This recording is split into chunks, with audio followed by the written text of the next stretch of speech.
morning, students. Here we again meet to continue our unit 1, read 1, which we had started earlier. Now I am going to take you scene 2. Before we start reading scene 2, as usual, I am giving you a new thought, and that is God helps those who help themselves. God helps those. ઈશ્વર એની જ મદદ કરે છે who help themselves, જે પોતાની મદદ જાતે જ કરે છે. આપણે સમજી શકીએ છીએ કે ઈશ્વર ત્યારે જ આપણા સાથ આપે છે જ્યારે આપણે પહેલા પ્રયત્ન કરીએ. અરુણિમા સિન્હાના કેસમાં એવું જ કંઈક થાય છે અને ઈશ્વર એને મદદરૂપ થાય છે અને એટલા મોટા ઇન્સિડન્ટ થયા પછી પણ એ એક ફર્સ્ટ એવરેસ્ટ સર કરનાર ડિસેબલ્ડ વ્યક્તિ થાય છે. અને હવે આપણે આપણા રીડ તરફ ગતિ કરી રહ્યા છીએ. So here I am starting reading scene 2. I was admitted to AIIMS. આપણે પહેલા જ વાત થઈ ગઈ છે. એમ્સ જે છે દિલ્હીનું મોટું હોસ્પિટલ છે. એ કહે છે મને એમ્સમાં ખસેડવામાં આવ્યું છે. Daily on the intervention of the PM. Intervention એટલે ઇન્વોલ્વમેન્ટ. જ્યારે પીએમ આગળ આવીને આ એક સારી પ્લેયર છે અને એની સાથે આવી રીતે ઇન્સિડન્ટ થયું છે એટલે પીએમ જે છે એ ઘટનાક્રમમાં ઇન્વોલ્વ થાય છે. એ પણ એમાં રસ દાખવે છે અને પછી કહે છે કે આ સારામાં સારા રાષ્ટ્રીય વોલીબોલના જે ખેલાડી છે ને સારો એવો આપણે ટ્રીટમેન્ટ આપીએ એટલે એને એમ્સ ખસેડવામાં આવે છે જે દિલ્હીમાં સૌથી મોટી હોસ્પિટલ છે. The union government would bear the entire cost of my treatment. અહીંયા યુનિયન ગવર્મેન્ટ એટલે દિલ્હી ગવર્મેન્ટ. શું કામ એને યુનિયન ગવર્મેન્ટ કહેવામાં આવે છે? કારણ કે Delhi is a union territory. હવે દિલ્હીની ગવર્મેન્ટ જે છે એ તૈયાર છે ટુ બિયર એટલે તૈયારી બતાવી the entire cost of my treatment. એ કે અમે એ બેનના ટ્રીટમેન્ટ માટેની બધી જવાબદારી અમે લઈએ છીએ. હવે થાય છે શું? સીન 2 માં એ બતાવી રહી છે કે એને દિલ્હીના એમ્સ હોસ્પિટલમાં મોકલવામાં આવે છે અને ત્યારે જ્યારે પીએમ આવીને એના કેસમાં ઇન્વોલ્વ થાય છે તો દિલ્હીની જે સરકાર છે એનો આખો ખર્ચો ઉપાડી લે છે. Soon AIIMS began issuing daily medical bulletin on my status. અને તે સમય તમે તો નાના હશો પણ અમે લોકો જોયેલું છે કે રોજ જે ટીવીના ન્યૂઝ છે એમાં બુલેટિન રોજની જે ખબર છે એમાં અરુણિમા સિન્હાને શું થઈ રહ્યું છે, કઈ રીતેનું ટ્રીટમેન્ટ ચાલુ છે એનું રોજનું સ્ટેટસ આવવા માંડ્યું હતું કે ભાઈ અરુણિમા સાથે જે ઘટના બની છે ત્યાર પછી એના ટ્રીટમેન્ટમાં કઈ રીતે ફેરફારો થઈ રહ્યા છે, કઈ રીતે સારો ટ્રીટમેન્ટ એને આપવામાં આવી રહ્યું છે એ બધી બાબત થવા માંડી. I was told that young people, auto drivers and roadside vendors were carrying out candle march to galvanize support for me. કે મને ત્યારે હું ત્યાં ટ્રીટમેન્ટ લઈ રહી હતી, દાખલ હતી, ત્યારે જયારે રોજ મારો બુલેટિન પ્રસારિત થઈ રહ્યો હતો ટીવી ઉપર, મને કહેવામાં આવ્યું, બતાવવામાં આવ્યું કે તમારા માટે યંગ પીપલ, યુવા લોકો, ઓટો ડ્રાઈવર્સ, જે લોકો ઓટો ડ્રાઈવ કરે છે તે, રોડ સાઇડ વેન્ડર્સ, ફેરિયાઓ, એ બધા કેન્ડલ માર્ચ લઈને નીકળ્યા છે to galvanise support. To galvanise એટલે ટુ અરેન્જ, એક જાતની તમને સપોર્ટ માટે એ લોકો એક સાથે થયા અને કેન્ડલ માર્ચ થઈ. And two pre for my recovery. એટલું જ નહીં, એ લોકો રોજ મારી રિકવરી માટે હું જલ્દી સાજી થાઉં એ બધા પ્રાર્થના કરવા માંડ્યા છે. With the help of the best and the latest technology gradually I started responding to the treatment. કહે છે કે with the help of the best and the latest technology. AIIMS મોટી હોસ્પિટલ છે, ત્યાં જે ટ્રીટમેન્ટ છે એની ટેકનોલોજી એકદમ લેટેસ્ટ છે. એની મદદથી, સારા ડોક્ટર્સની ટીમથી ગ્રેજ્યુઅલી એટલે સ્લોલી ધીમે એ કહે છે I started responding to the treatment. મેં ટ્રીટમેન્ટને રિસ્પોન્સ કરવાનું શરૂ કર્યું. ટૂંકમાં એની જે સ્થિતિ છે એમાં સુધારો થવા માંડ્યો. One morning my brother in લા, my sister Lakshmi's husband, Sahib. હવે એ કહે છે એક સવારે જયારે હું હોસ્પિટલમાં હતી ત્યારે મારા જે બ્રધર ઇન લા છે, મારી બેન લક્ષ્મીના હસબન્ડ, એનું નામ છે સાહિબ, સડનલી આસ્ક મી, એને ચિંતાનું મને એક પ્રશ્ન પૂછ્યું, Everest ચડોગી?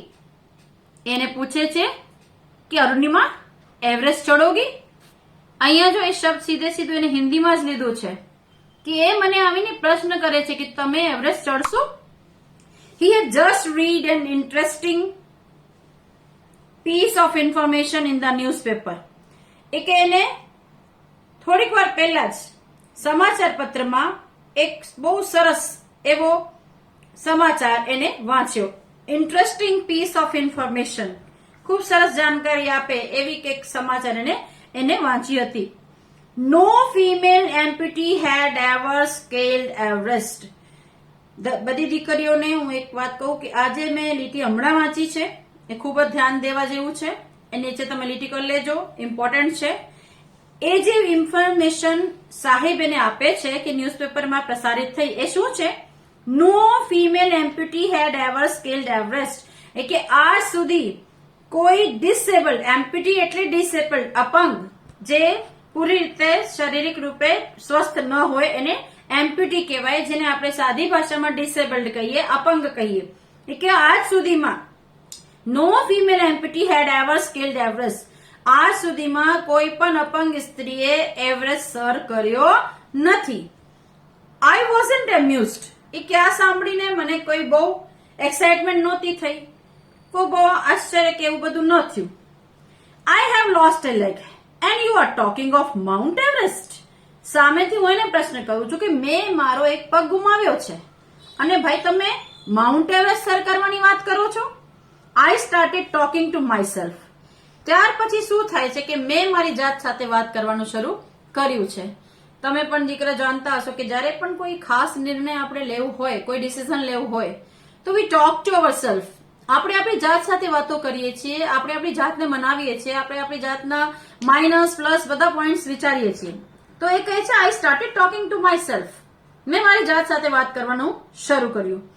If I could take a shot at Everest and succeed, I would become the first female amputee to hold that record.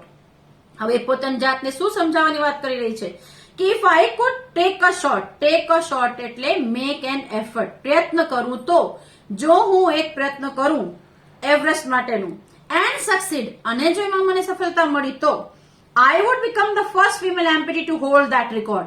હું એવી પહેલી વહેલી સ્ત્રી બનીશ જેને આ રેકોર્ડ એના નામે થશે. I thought about it and for some time and then I conveyed to Sahib my willingness to take up the challenge. કે થોડાક સમય સુધી મેં ખૂબ જ વિચાર કર્યો અને ત્યાર પછી then I conveyed to Sahib. conveyed એટલે પોતાના મેસેજ બીજાને પહોંચાડવા. હું મારો મેસેજ જે છે સાહેબને, કારણ કે એ શરૂઆત એ વાત કોને કરી હતી? એના જે જીજાજી છે સાહેબ, એને વાત કરી. એટલે એ પોતાનો મેસેજ સાહેબને કન્વે કરે છે. અને મેસેજ શું છે? My willingness two take up the challenge. My willingness એટલે માય ડિઝાયર, મારી ઈચ્છા.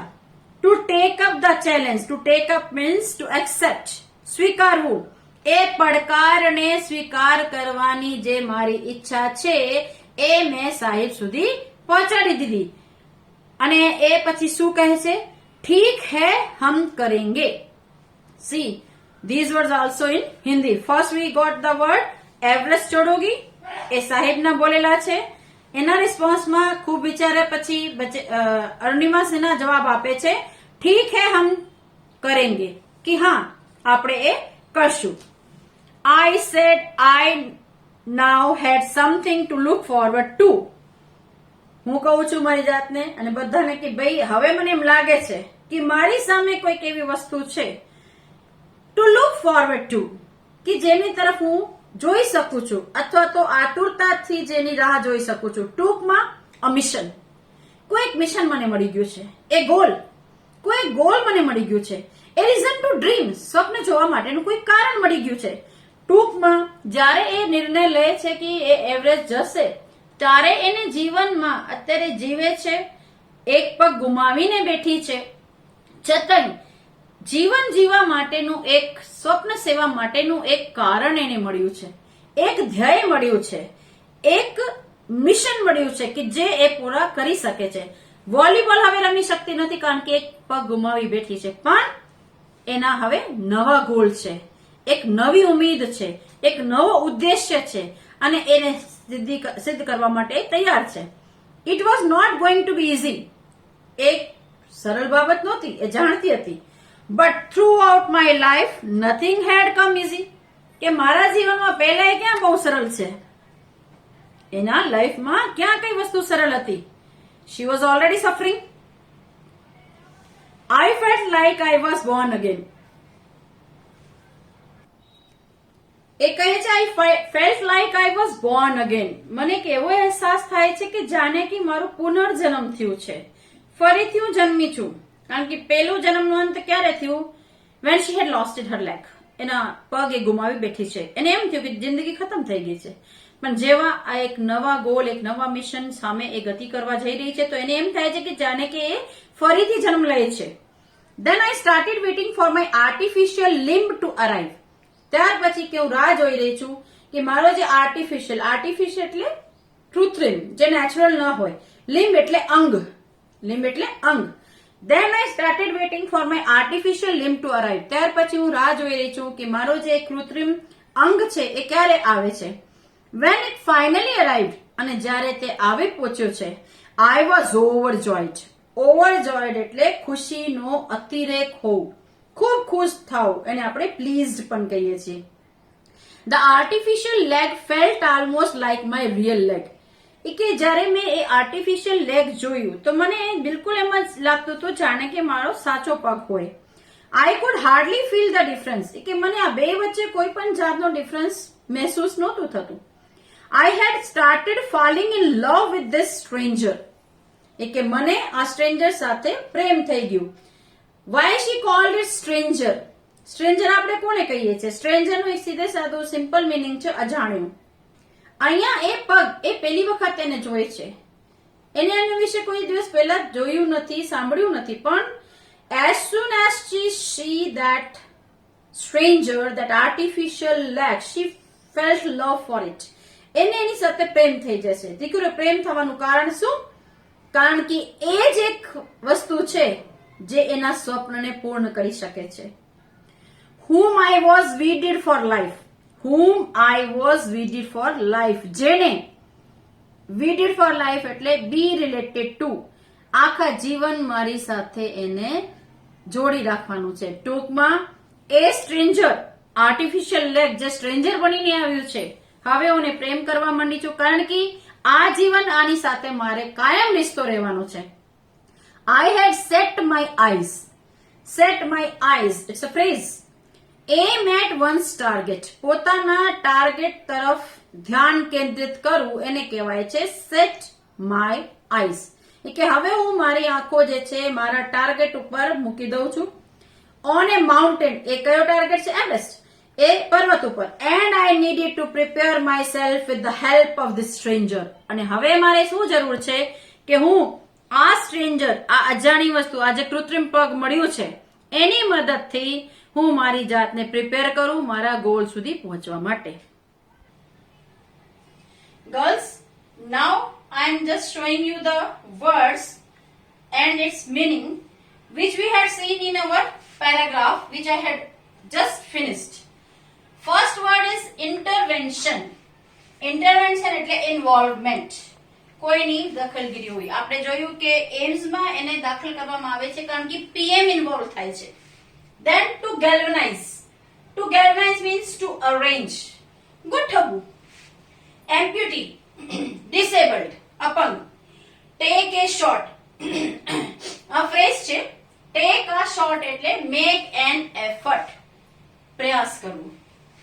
Convey. To pass some message. એ કહે છે ને મેં ઠીક હે હમ ચડેંગે એવો કઈક મેસેજ મેં એને આપ્યો. Willingness. Desire. આપણે આમ કહીએ તો તૈયારી બતાવી. To take up, to accept, સ્વીકારવું. To look forward, to see further, આગળ તરફ જવું, અથવા તો વેઇટ ઈગરલી ફોર, કોઈ વસ્તુની આતુરતાથી રાહ જોવી. wedded for life, be related to, કોઈ વસ્તુ સાથે જોડવું. set my eyes, aim at one's target, પોતાના ટાર્ગેટ તરફ જોવું. આ જે વર્ડ મિનિંગ પહેલા તમને પણ આપ્યું છે, અત્યારે પણ આપ્યું છે. દીકરો એક અસાઇનમેન્ટની બુક બનાવવાની છે. રોજે રોજ એમાં વર્ડ મિનિંગ તમારે ડેટ વાઇઝ લખવાના થશે. Let's continue our chapter again. Let's start scene 3. On 28th February 2012, almost a year after I was pushed out of the train. એ કહે છે 28th February 2012 2012 28 ફેબ્રુઆરીના દિવસે લગભગ 1 વર્ષ થઈ ગયું છે એને જ્યારે બહાર ફેંકી દેવામાં આવ્યું હતું ટ્રેનમાંથી. Okay, almost a year after I was pushed out of the train, I set out for the training institute. Set out એટલે નીકળી પડવું, ટૂંકમાં સ્ટાર્ટ જર્ની. એ કે હું ટ્રેનિંગ ઇન્સ્ટિટ્યૂટ માટે અહીંયા કેની ટ્રેનિંગ લેવી છે અને માઉન્ટેનિંગની. એ કહે છે હું નીકળી પડું છું ટ્રેનિંગ માટે માઉન્ટેનિંગની. Setup by Bachendri Pal Uttarkashi. જે ઇન્સ્ટિટ્યૂટ સેટઅપ એટલે એસ્ટાબ્લિશ, જેને એસ્ટાબ્લિશ કરવામાં આવ્યું છે બચેન્દ્રી પાલ દ્વારા નિયર ઉત્તરકાશી. ઉત્તરકાશીની પાસે બચેન્દ્રી પાલનું એક ઇન્સ્ટિટ્યૂટ છે જ્યાં એ પર્વતારોહીઓને પર્વતારોહણની ટ્રેનિંગ આપે છે. I called Bachendri Pal to tell her that we had reached Uttarkashi. કે મેં ત્યાં જઈને તરત જ ફોન કર્યો બચેન્દ્રી પાલને કે અમે ઉત્તરકાશી પહોંચી ગયા છીએ. She was surprised at how quickly I had reached. કે જેવા મેં ઇન્ફોર્મેશન આપ્યા કે અમે ત્યાં પહોંચી ગયા છે ત્યારે એ ખૂબ જ આશ્ચર્ય પામે છે કે આટલી ઝડપી. હજી તો આ છોકરી વાત કરતી હતી કે મારે આવું કરવું છે ને એ અત્યારે આવી બી ચડી. After this my confidence skyrocketed. કે આ પછી એટલે ટૂંકમાં જેવી ઇન્સ્ટિટ્યૂટમાં દાખલ થાય છે કે મારું જે કોન્ફિડન્સ છે, મારું જે આત્મવિશ્વાસ છે, સ્કાય રોકેટેડ એટલે ઇન્ક્રીઝડ હાઈ. જેમ રોકેટ કેમ સ્કાય તરફ ગતિ કરે છે, ઊંચી ગતિ કરવી, એ રીતે મારો જે કોન્ફિડન્સ છે એ ખૂબ જ ઊંચું થાય છે. Bachendri Pal always pumped fresh confidence in me. એ કે બચેન્દ્રી પાલ જે છે એ હંમેશા મારામાં એ કોન્ફિડન્સ જે છે એ પંપ કરે છે. પમ્પ્ડ અપ એટલે ખૂબ આગળ ઉત્સાહમાં ભરવું કોઈને, ટૂંકમાં કોઈની અંદર આત્મવિશ્વાસ જે છે એની બઢોતરી કરવી. અને એ કામ બચેન્દ્રી પાલ કરે છે. કઈ રીતે? હવે જે લીટી છે ઇન્વર્ટેડ કોમામાં એને આપણે ધ્યાનથી જોવાનું છે. નીચે લીટી કરશું. Arunima, you are far better than others. Bachendri Pal એને કહે છે અરુણિમા તું બીજા કરતા ખૂબ શ્રેષ્ઠ છે. These people seem to be suffering from a handicap, not you. એ તારા કરતા જે બીજા ટ્રેનર્સ છે જે મારી સાથે ટ્રેનિંગ લેવા આવ્યા છે એ મને હેન્ડીકેપ લાગે છે, તું નહીં. ટૂંકમાં એ અપંગ હોવા છતાં પણ બધા પ્રયાસ, બધા પ્રયત્નો, ટ્રેનિંગને ખૂબ સફળતાપૂર્વક એ લે છે. ત્યારે બચેન્દ્રી પાલ એને બિરદાવે છે આવું કહીને. આઈ એમ પ્રાઉડ ઓફ યુ. કે મને તારા ઉપર ખૂબ જ ગર્વ છે કે આટલી ઘટના બની ત્યાર પછી આવો એક નિર્ણય લેવો અને ત્યાર પછી એવા આર્ટિફિશિયલ લેગ સાથે કઠિનમાં કઠિન ટ્રેનિંગ લેવી એ ખૂબ જ આકરી બાબત છે કે મને તારા ઉપર ખૂબ જ ગર્વ છે. But before Everest expedition you will have to prove yourself. એ કે પણ એવરેસ્ટ એક્સપિડિશન એટલે એવરેસ્ટની જે તારે એ રોમાંચક યાત્રા કરવી છે, એડવેન્ચરસ જર્ની કરવી છે, એ પહેલા તારી જાતને સાબિત કરવી પડશે કે are you ready for it or not, or how much you had prepared yourself to scale Everest. તે તારી જાતને કેટલું તૈયાર કર્યું છે. If you climb 21,798 feet high Chamsar Kangri mountain in Ladakh, you will be on your way to Everest. હવે એ સાબિત કરવા માટે that how she had prepared herself અને કેટલીક તૈયારી એ કરી ચૂકી છે, એને શું કરવાનું છે? Before she start journey toward Everest, she has to prove herself by climb the Chamser Kangri mountain જે લદ્દાખમાં સ્થિત છે. એની ઊંચાઈ કેટલી છે? 21,798 ફીટ જે એની ઊંચાઈ છે એને સર કરવું છે, સર કરવું પડશે. ટૂંકમાં બચેન્દ્રી પાલ એક એની સામે શરત મૂકે છે કે એવરેસ્ટ તું ચડે એ પહેલા તારે આ ચમસાર કાંગડી નામનું માઉન્ટેન લદ્દાખમાં જે આવેલું છે પહેલા તું એને સર કરી બતાવ. I successfully completed that expedition. કે એ જે જર્ની હતી, એ જે પર્વતારોહણ હતો એ મેં બહુ ઝડપથી આરામથી સક્સેસફુલી કમ્પ્લીટ કરી લીધું. By the time we reached the base camp, situated at 18,000 feet, 16 of the 19 members of the team had retired. By the time, એટલે till that time, જ્યાં સુધી એ સમય સુધી કે જ્યારે અમે બેઝ કેમ્પ જે 18,000 ફીટ ઉપર ચડવાનું કેટલું હતું 21,798 ફીટ કે 18,000 ફીટ સુધી પહોંચતા 19 માંથી 16 જે મારી સાથે ટ્રેનિંગ લઈ રહ્યા માણસો હતા they had retired. એ લોકો હાર માની ગયા, એ પરત જતા રહ્યા. Bachendri Pal greeted me at that base camp. એ બેઝ કેમ્પ જે 18,000 ફીટ ઉપર હતો ત્યાં બચેન્દ્રી પાલ પોતે ત્યાં ઉભા હતા અને એને જોયું કે 19 માંથી 16 જણા જે બીજા બિલકુલ ઠીક છે, હાથ પગ સલામત છે, હેલ્ધી છે, તે લોકો એમાંથી છટકી ગયા છે. પણ આ દીકરી જેને એક પગ ખોટો છે એ અહીંયા સુધી પહોંચી છે ત્યારે એ એને ગ્રીટ કરે છે. ગ્રીટ કરવું એટલે વેલકમ આપવું, સ્વાગત કરવું અને કહે છે મેરી શેરણી. ત્યારે બચેન્દ્રી પાલ એને મેરી શેરણી નામનું બિરુદ આપે છે. She said and took me in the warm embrace. Warm embrace, embrace એટલે ગલે વળગાડવું. ખૂબ ઉષ્માભરી રીતે એને ગલે વળગાડે છે મેરી શેરણી કહીને. In the evening, Bachendri Pal announced that I was finally ready for Everest. સાંજે બચેન્દ્રી પાલ જે છે એ અનાઉન્સ કરી દે છે કે હું એવરેસ્ટ માટે તૈયાર છું. She also assured me that she would talk to the officials at Tata Steel for sponsoring my Everest dream. એટલું જ નહીં, એ મને એ પણ ખાતરી આપે છે કે જે મેં એવરેસ્ટનું જે સ્વપ્ન સેવ્યું છે એનું આખું સ્પોન્સરશિપ એ ટાટા સ્ટીલના જે ઓફિશિયલ્સ છે, અધિકારીઓ છે, એની સાથે વાત કરશે કે અરુણિમા સિન્હા જે એવરેસ્ટ સર કરવા માંગે છે એને આખું સ્પોન્સરશિપ એટલે ટૂંકમાં આખો ખર્ચો ઉપાડવાનું કામ ટાટા સ્ટીલ વાળા કરશે. Here we had finished our reading. Now I am going to give you word meaning. So these are the meaning which you have to now understand. First is set out, start journey, કોઈ યાત્રાની શરૂઆત કરવી. Second is set up, setup એટલે establish કરવું. એ કહે છે ને training centre જે છે ઉત્તરકાશીમાં છે એને એસ્ટાબ્લિશ કરેલું છે ને બનાવેલું છે. સ્કાય રોકેટેડ, ઇન્ક્રીઝડ હાઈ, ખૂબ ઊંચે જવું.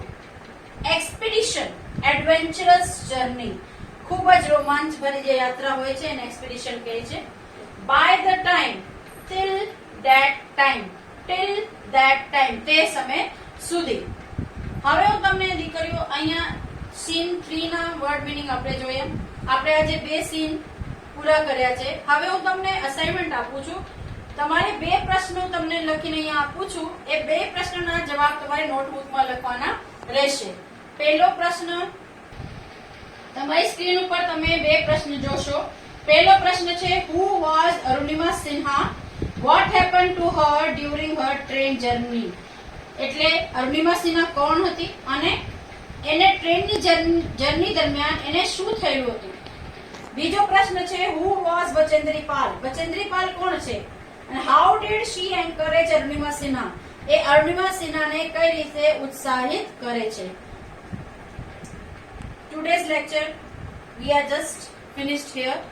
Now I am showing you 2 pictures related to Arunima's life. In first picture you can see her, she is getting treatment from AIIMS. In this picture you can see Bachendri Pal and Arunima Sinha. Let me tell you one thing more. Bachendri Pal was the first female climber who climbed over Everest, and you can see both of them how she encouraged by their smile, we can say that. Okay, thank you.